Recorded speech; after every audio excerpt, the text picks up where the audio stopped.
Hello everyone and welcome to another Charlton video. Now today is the 29th of August and so there are approximately 2 days left of the transfer window, which means that I thought it would be a good time to just have a little reflection on the transfer business that we've done. You know, I've made quite a few videos over the last few weeks covering all sorts of transfer rumours and things like that, and you know, some of them have come to fruition, some of them just haven't, and there are still a few rumours bubbling that might happen in the next 2 days. But I really think that this next 2 days is going to really shape the mood of the fans, and you know, it's just going to really determine the sort of attitude of our fan base going into this first half of the season, at least until January. So obviously Carl Robinson started this transfer window with a lot of sort of ambitious statements. He wanted his wingers, he wanted his number 10s, he wanted 3 number 9s, he wanted his fullbacks, and also he wanted his centre midfielder, he said. But then obviously Kashi came back and he was like a new signing. So I've had a look at this, I've had to think about the transfer business we've done, and I would say that Robinson's probably delivered on about 60, maybe more towards 70% of what he set out to achieve and what he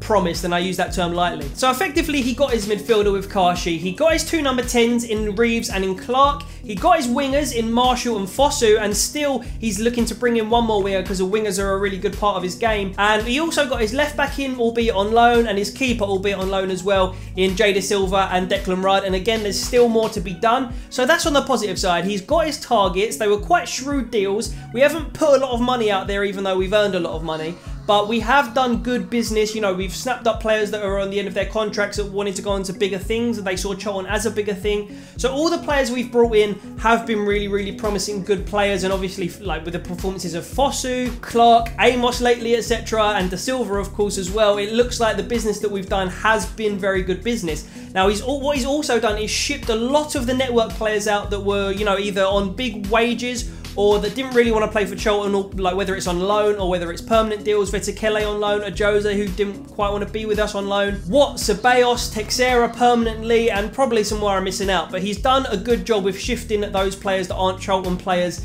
as well. So that's that. Now that's the positive side. Now, on the more negative side, we did have that sort of fiasco of him being told, Robinson, that he doesn't need a right back, and him being told from some sort of higher force, be it Mayor or someone else, hopefully not Dresden, bloody hell, imagine that. But he's been told by someone after one performance of a youth player that we don't need a new right back. Now, while I love bringing through, and I think it's really in the Charlton DNA, like Robinson has said a few times as well, to bring through players, you know, Solly, Cousins, even like Shelvey of years ago, loads of players that we bring through and give first team opportunities to. I don't mind that, it's fine. But the fact that he said he's been told, and you've got to read his comments as he says them, Robinson, he might have just sort of miscommunicated a little bit, but he was told that he doesn't need a right back, and that just, I think, pissed a lot of people off. So there was that on the negative side, and also the fact that it looks like we don't have the funds, even though everyone knows we do, to bring in a new striker, a new number 9. Robinson was on record last week, only after the victory against Rotherham, saying that we do need a quick number 9. If that's the case, then why have we let a Jose go? That's what I want to know. Also, there is the potential for Lee Novak to leave the club, and also the potential for a new winger to come in, and I really hope that like Aribo and Konsa are going to stay with us, because if randomly a Konsa goes on deadline day, I think that will really, you know, turn the moods of Charlton fans quite quickly.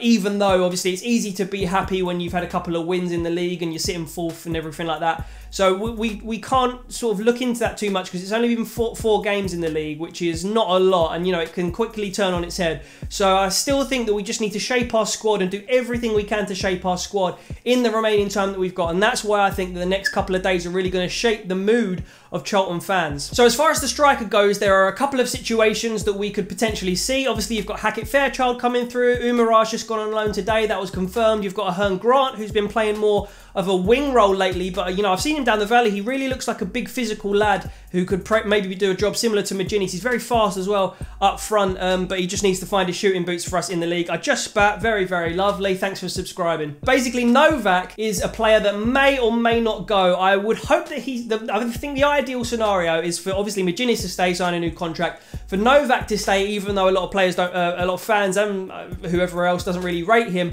And I would like to see that new quick number 9 that Robertson was talking about come in permanently. That is the ideal situation for Charlton fans, I believe. But also there is the opportunity for us to go into the loan market, which Robertson has spoken about, in case we can't get a permanent deal done for some sort of player, be that Grigg, be that whoever else has been rumoured. They've kept it very close to their chests, and there's not a lot of names coming out lately. And I think if there is a deal done, it's going to be a deal that may a player that we maybe haven't heard of, or only a couple of people have heard of. It's quite hush on that front, but that is the ideal situation. There also could be the worst case scenario, which is that Novak leaves and we don't sign anyone permanently or on loan. That's the worst case scenario. At that point, you're looking at Maginnis to play 46 games a season plus cup games and everything else, and that's just completely unrealistic. So that would be a horrible situation. You'd obviously have a Hackett Fairchild through, but putting too much pressure on the young players often does ruin them quite early on. Luckily, some players recently have been in that situation and have managed to come through it, like Aribo, like Konsa, like Lookman, but that doesn't happen. That's quite a rare thing. So we need to see a good sort of competitive 3, be that if it's 2 strikers and a youth player, or 3 strikers and another youth player knocking on the door. We need some options there, considering we're playing a lot of games in a very physical league this season. But anyway, that's the striker. We also need another winger probably. I've spoken about the fact that Charles Cook and Ahern Grant are coming through. Obviously Kennedy, who was probably knocking on the door, he was on the bench for a cup game this season, was probably there or thereabouts, like I said, knocking on the door, but he unfortunately suffered a bad injury. So again, we're looking a little bit short in the wing position. So, even if it's a Cameron Stewart that comes in, if it's a Marcus Maddison, I'll be even more happy. But it doesn't seem like we've quite got the funds, or the funds have not been made available. Everyone knows we've got the funds to do that. So it's just annoying that last little stretch that we can't quite seem to just go for it and be like, we have the best squad in League One. We're not quite doing it. We're relying a little bit too much on the youth and not quite pushing it far enough. But Robinson's a great manager.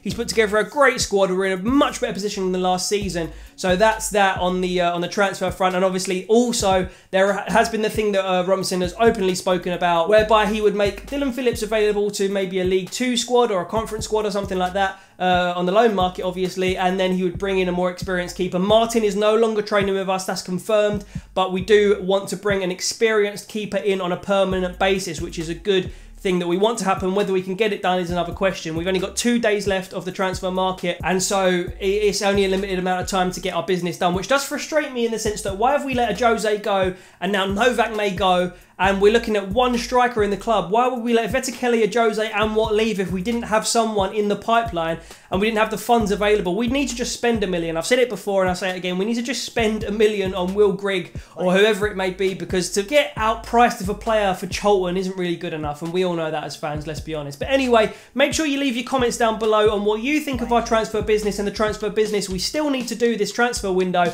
Make sure you leave all that down below. Make sure you like the video. Make sure you subscribe for all kinds of Charlton and football content, as well as some other stuff I'm going to try and do in the future. Trying to diversify, you know what it's like. Other than that, I will be going to the Crawley match tonight, my first away game of the season. So the vlog for that should be up tomorrow as long as everything goes smoothly. But other than that, click on this video and you should have a little bit of a laugh. Why not? Oh, lovely focus.